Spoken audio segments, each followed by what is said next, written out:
let's get another understanding of what's happening in the Middle East and the attacks by Hamas on Israel and the Israeli responses against the Palestinians in Gaza. All of this, in a way, is around the relative military power that the various sides in this have. Professor Abel Esterhuyse is an Associate Professor of Military Strategy at the University of Stellenbosch. Professor, good afternoon to you. For a long time, Israel was probably able to manage the situation with the Palestinians simply because it had huge military power. It literally had control of the military situation. As a result of that, it could guarantee to Israeli civilians, to Israeli citizens, that it could protect them. 700 Israeli civilians have died. Has that shown that that assumption no longer holds?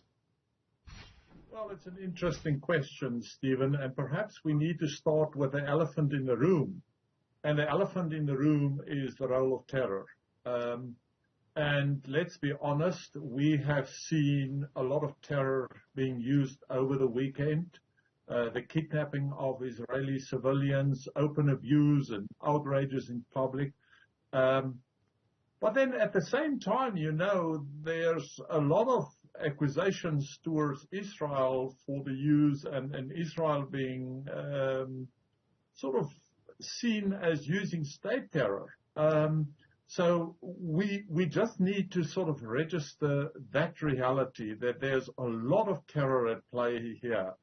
And perhaps a second point that we need to make here, and that is the way in which this conflict is internationalized. And this have an important role in the search for peace. You know, we've seen growing positive relationships between Israel and the Arab states over the last year or two, Saudi Arabia in particular, Egypt in particular.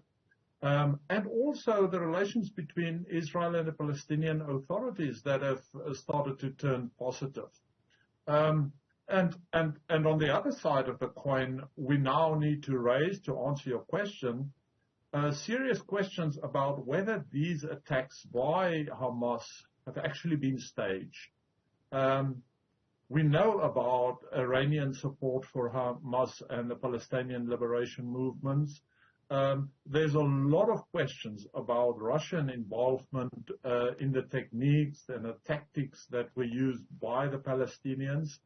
And there's questions about what is referred to as plausible deniability here, asking questions as to whether Hamas is actually operating here as a Wagner-type group, questions about a second front in the Russian-Ukraine front. So there's more questions here than answers.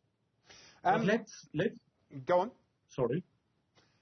Well, I mean, there are various things. I want to come back to the internationalization of this because I think it is very important. But the fact that Israel has shown that it can't protect its citizens, that must change the sort of balance to an extent. For the first time that I can remember, more Israelis have died, at least at this stage in the conflict, than Palestinians. It's always been the other way around before.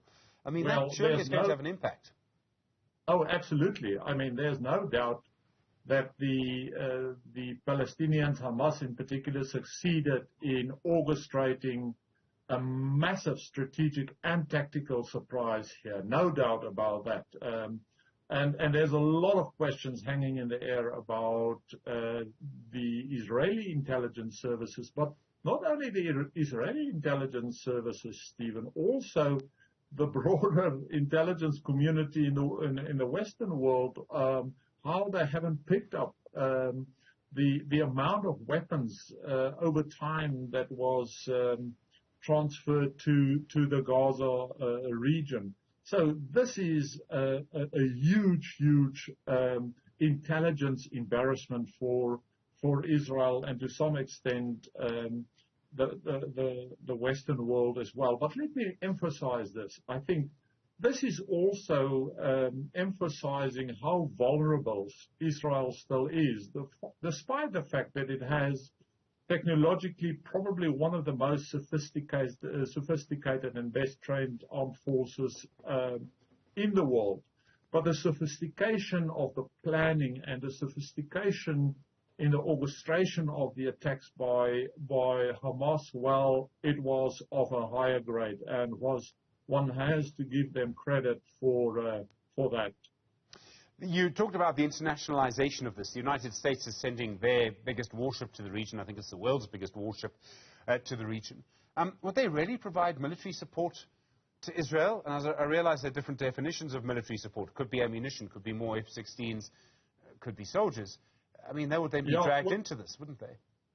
Well, it's an interesting question, and it's a question that will sort of be hanging in the air. Let me just say that American and British civilians are being amongst the hostage and amongst those being killed. And in a way that makes the USA and Britain directly party to the conflict in a way. But you know, there's a higher order issue for me here in terms of the internationalization of the conflict, and I have to compare it to South Africa. In a way, the realities in South Africa in the 1990s was not internationalized to the extent that we are seeing the Israeli-Palestinian conflict being internationalized. And it allowed us the opportunity to work out a deal amongst ourselves and to create peace without intervention from outside entities. What we are sitting with and what we are witnessing in Israel at the moment is so many outside agents and outside entities with an interest in this conflict that it will become a very, very difficult conflict to resolve. Whether we're talking about the involvement of Iran, whether we're talking about Russia, whether we're talking about the Americans, the British, NATO, it will be a very, very difficult conflict to resolve if you're sitting with this high level of internationalization. And you know, there's another very important question that we need to ask here, and that is what is driving the Palestinians here, and what is driving Israel here? What is the Hamas end state with these attacks, and what will be the Israeli end state in this war? For me, a very important question in looking at the attacks is the question as to whether the attacks from an Hamas perspective is supposed or is supposed to harden or soften Israeli resolve. I wonder what is Hamas trying to achieve with these attacks. And Israel have to think very, very carefully in orchestrating its campaign and thinking about the end state that it wants to achieve. So this takes me to my next point, which is that the Israeli defense minister, as I understand, has ordered the complete sort of besiegement of Gaza. Again, we're back to a sort of 20th century war. But you have 2 million people in a tiny strip of land, and I imagine it's militarily possible for Israel to do that. So no electricity, no fuel, no food, I don't know about water. And a siege may be realistic militarily. Politically, though, I mean, you can't do that forever, surely. And again, internationally, if you have people in Gaza, you have children who may need medical care, can't get it, and lose their lives as a result, well, the international world will move against Israel quite quickly, I would think. Not hope. Oh, absolutely. I am absolutely with you on this. You know, I think it is so important that Israel don't repeat the mistake that the Americans have made after 9/11 and to squander the moral high ground to some extent that they have at the moment with misplaced military operations and misplaced strategies. I think that is critically important.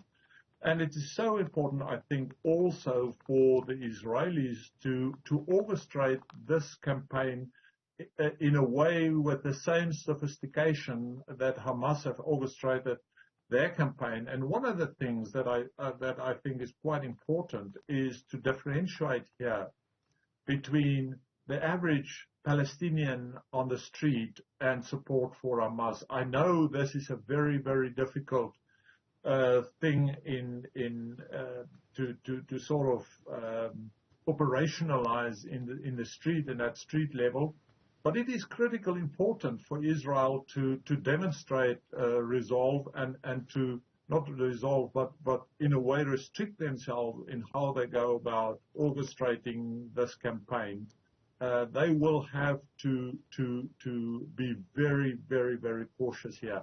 And let me say, Stephen, from a military perspective and from a purely military perspective, I think the worst thing that Israel can do is to begin with a ground offensive against Gaza. You know, going with tanks into build-up areas where you have a lot of civilians, it cannot play out well. For Israel, this is going to turn into a massive, massive counterinsurgency effort, and it's going to draw them into a counterinsurgency campaign that they cannot win. Let's be very, very frank about that. So Israel needs to think very, very carefully in how they orchestrated their response to this. There's, of course, also an international dimension here in terms of Israel's reaction and Israel's campaign here, and that is not to do it in a way that antagonizes the rest of the Arab world. I think you don't want to do that. Israel has built up extensive and good relations over time with countries like Egypt, with countries like Saudi Arabia, and you don't want to see that being blown to the wind. So I think Israel ought to think very, very carefully here. Professor Abel Esterhuyse, thank you, an Associate Professor of Military Strategy at the University of Stellenbosch.